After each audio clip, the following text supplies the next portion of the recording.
Hello friends, स्वागत है आपका अपना चैनल एन के क्लासेस पे। आप सबों के लिए सभी परीक्षाओं में बार बार पूछे जाने वाले प्रश्न है। बहुत ही सुंदर सा ये मैं डोज लेकर के आप सबों के बीच आया हूँ। ये हमारा पार्ट 1 है, ठीक है। तो इसमें हर एक डोज में 5 क्वेश्चन होंगे और सिर्फ 10 डोज में आपका पूरा कॉन्सेप्ट क्लियर होगा जिस भी चैप्टर को हम लेकर के चलेंगे।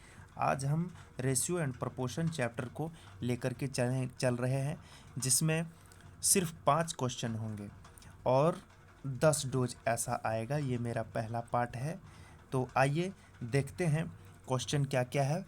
और अगर आप सबों को अच्छा लगे तो आप हमारे चैनल को सब्सक्राइब करेंगे और बेल आइकन का घंटी दबाएंगे।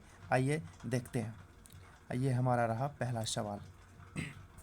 इसमें कहा गया है कि किरण, संयोग और नम्रता की उम्रों का योग 93 वर्ष है और 10 वर्ष कहा गया है कि 10 वर्ष पूर्व उनकी उम्र में क्रमशः अनुपात इतना इतना था।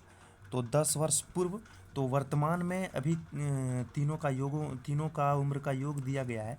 तो 10 वर्ष पूर्व, तो अभी वर्तमान में कितना हो जाएगा? ये मान लेते हैं एक का 2x हो जाएगा, फिर एक का 3x हो जाएगा, ठीक है, और एक का हो जाएगा 4x, ठीक है। और वर्तमान के लिए हम सब में 10-10 जोड़ देंगे तो ये हमारा वर्तमान टाइम का हो जाएगा, ठीक है। वर्तमान टाइम का हो जाएगा। और कहा है कि तीनों का योग, ये नम्रता की उम्रों में, किरण, संयोग और नम्रता की उम्रों का योग है ना, तो 93 वर्ष है। तो तीनों का उम्र, तो पहले आप इधर से ही जोड़ लो, 2x, 3x और 4x, तो 9x हो जाएगा। यहाँ पे हमारा 9x प्लस 10 और 10 30 है ना, 30 बराबर कितना हो गया? 93 हो गया, ठीक है, 93 हो गया। तो 9x बराबर 93 में फिर हम 30 को माइनस करेंगे तो कितना हो जाएगा?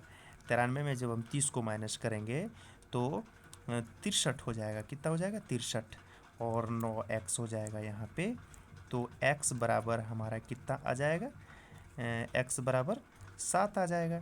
तो पूछा गया है कि संयोग की वर्तमान आयु कितना है। तो जब हमारा 7 आ गया x बराबर, तो ये हमारा किरण का आयु था वर्तमान, और ये हमारा संयोग का था, और ये नम्रता का। तो x यहाँ पुट करेंगे तो हमारा संयोग का उम्र आ जाएगा। तो 7 या 21, 21 प्लस 10 है ना, तो कितना हो जाएगा? 31 वर्ष। तो ये हमारा सी आंसर हो जाएगा। चलिए आगे चलते हैं। यहाँ कहा गया है कि यदि x तथा y की उम्रों का योग 50 वर्ष तथा उनकी उम्रों का क्रमशः अनुपात इतना है, तो पहले देखिए अनुपात दिया गया है कितना? 7 दिया गया है एक का, और एक का 3 दिया गया है। तो 7x मान लेते हैं और 3x मान लेते हैं, ठीक है। इनके उम्र का अनुपात, और कहा गया है कि उम्रों का योग बताया गया है, तो 50 वर्ष है। तो 7x प्लस 3x कितना हो गया? 10x हो गया। जोड़ देंगे तो बराबर 50 हो जाएगा। x बराबर कितना आ जाएगा? 5 आ जाएगा, ठीक है। कहा गया है फिर, तो x की उम्र वर्ष में ज्ञात करें। तो ये हो जाएगा x, 7x है ना। तो x बराबर जब 5 निकल गया तो इसमें 5 पुट करेंगे तो 35 हो जाएगा। तो x की उम्र कितना हो गया? 35 वर्ष हो गया। कितना हो गया? 35 वर्ष, ठीक है। ए नंबर आंसर। चलिए आगे चलते हैं। दो संख्याओं का अनुपात 45 है, ठीक है। यदि दोनों में से 5 घटाया जाता है, 45 नहीं, यहाँ 4:5 है, ठीक है, 4:5 मानेंगे, यहाँ मिस प्रिंटिंग है। तो दो संख्याओं का अनुपात 4:5 है। यदि दोनों में से 5 घटाया जाए तो सबसे पहले इसको भी 4x करते हैं, फिर 5x करते हैं, ठीक है। अब इसमें से फिर 5 घटा देंगे, दोनों में कितना घटाएंगे? 5 घटा देंगे। दोनों में से कहा गया है कि 5 घटा जाता है, तो नया अनुपात क्या बनता है? यहाँ बटा कर देंगे, बराबर कर देते हैं 3:4, ठीक है, बन जाता है। बड़ी संख्या ज्ञात करें, तो बड़ी संख्या फिर ज्ञात करने बोला। तो इस टाइप में क्या करते हैं हम लोग? तिरछा गुना करते हैं, ठीक है। तो इसमें इससे गुना करेंगे तो कितना हो जाएगा? 16x हो जाएगा। 16x माइनस 20 हो जाएगा, ठीक है। और बराबर 3×5 = 15x घटा ये 15x घटा कितना हो जाएगा, 15 हो जाएगा, है ना। तो 15 हो जाएगा। अब देखिए दोनों को एक जैसा जो है दोनों को एक तरफ करना है कि नहीं। तो बराबर के इस पार 15 को जब करेंगे तो ये x हो जाएगा, 16x में 15x घट जाएगा, है ना। उसके बाद फिर बराबर यहाँ कर देते हैं, -15 है, ठीक है। फिर -20 है, बराबर के इस पार करेंगे तो +20 हो जाएगा, है ना। तो x बराबर फिर हमारा कितना आ गया, 5 आ गया, है ना। x बराबर जब हमारा 5 आ गया तो क्या बोला है कि बड़ी संख्या ज्ञात करें, ठीक है। तो बड़ी संख्या जब ज्ञात की करेंगे तो बड़ी संख्या क्या हो जाएगा, ये हो जाएगा बड़ी संख्या, है ना। 5x हो जाएगा बड़ी संख्या। दो संख्या को अनुपात इतना इतना, तो बड़ी संख्या यही ना हो जाएगा, तो 25 हो जाएगा। 5 गुना 5 है ना, तो कितना हो गया 25, ये 25, ठीक है। चलिए आगे चलते हैं। अब देखिए बहुत ही सुंदर सा सवाल है यहाँ आपके बीच। 3 एक केंद्रीय वृत्तों की त्रिज्याएं इतना इतना के अनुपात में है, 1 2 3 अनुपात में है, ठीक है। तो कहा गया है, इसमें कहा गया है क्या आपका, इसमें कहा गया है कि 3 वृत्त हैं, ठीक है। एक ये वृत्त है और ये एक ये वृत्त है और ये एक वृत्त, और तीनों का एक ही केंद्र है, ठीक है। तीनों का जो है एक ही केंद्र है, और ये सबसे छोटा केंद्र हो जाएगा, उससे बड़ा ये और उससे बड़ा ये। तो इसका हो जाएगा, इसका अनुपात 1 दिया हुआ, इसका अनुपात 2 दिया हुआ, इसका अनुपात 3 दिया हुआ है, ठीक है। तो मान लेते हैं छोटे वृत्त का x मान लेते हैं 1x, ठीक है। और बड़े वाले वृत्त का 2x मान लेते हैं, और उससे बड़े वाले वृत्त का 3x मान लेते हैं। क्या कहा गया, अंदर वाले दो वृत्तों के बीच का क्षेत्रफल, यानी कि ये वृत्त और ये वाला वृत्त, ठीक है, इसके बीच का क्षेत्रफल ये हो जाएगा, इसका क्षेत्रफल, बीच का क्षेत्रफल बताते हैं आपको। ये वाला जो है ये बीच का क्षेत्रफल, ठीक है। और फिर क्या बोला है कि और बाहर वाले दो वृत्तों का क्षेत्रफल, तो ये एक वृत्त है और ये एक वृत्त है, बाहर वाले दो, और इसके क्षेत्र ये बीच वाला। तो तो ये क्षेत्रफल और ये क्षेत्रफल, ये दोनों वृत्त के बीच का क्षेत्रफल और ये दोनों वृत्त के क्षेत्रफल के बीच का अनुपात पूछा है, ठीक है। तो आ गई समझ में बात। तो आइए दोनों को हम निकालते हैं कैसे होता है।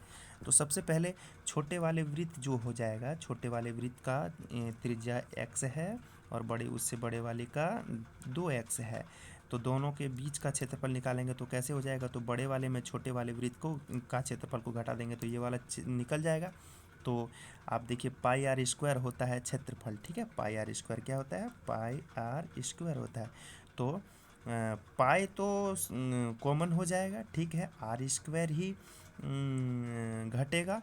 तो आर स्क्वायर, तो 2 दूनी 4x स्क्वायर, यानी कि 4x स्क्वायर घटा एक्स स्क्वायर, तो बराबर क्या हो जाएगा, 3x स्क्वायर हो जाएगा। क्या हो जाएगा, 3x स्क्वायर हो जाएगा, ठीक है।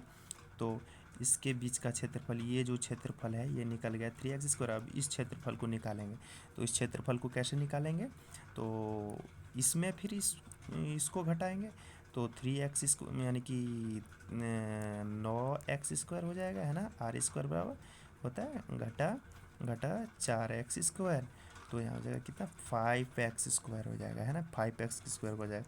तो इन दोनों का जो है, एक इसका क्षेत्रफल 5x स्क्वायर निकला, इसका 3x स्क्वायर निकला, और फिर दोनों का ये अनुपात पूछा, तो ये x स्क्वायर कट जाएगा, क्या क्या निकला, 3 और 5, यानी कि 3:5, ठीक है। इसका आंसर बी हो जाएगा। चलिए आगे चलते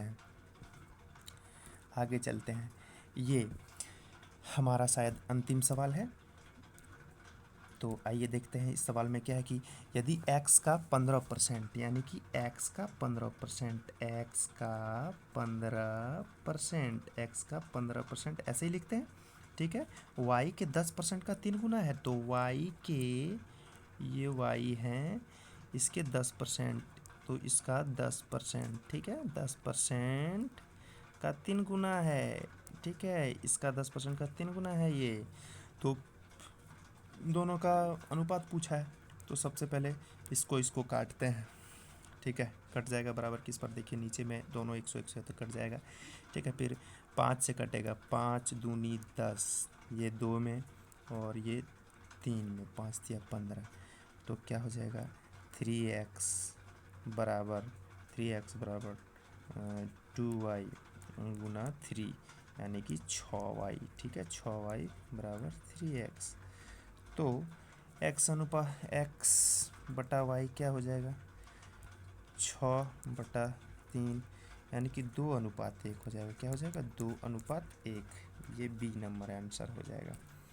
चलिए, इसी के साथ आप सबों को अगर ये वीडियो अच्छा लगा और समझ में आई सबों को, तो आप कमेंट में ज़रूर बताएंगे, और दिक्कत भी अगर कहीं भी हुई होगी समझने में तो आप हमें ज़रूर बताएंगे।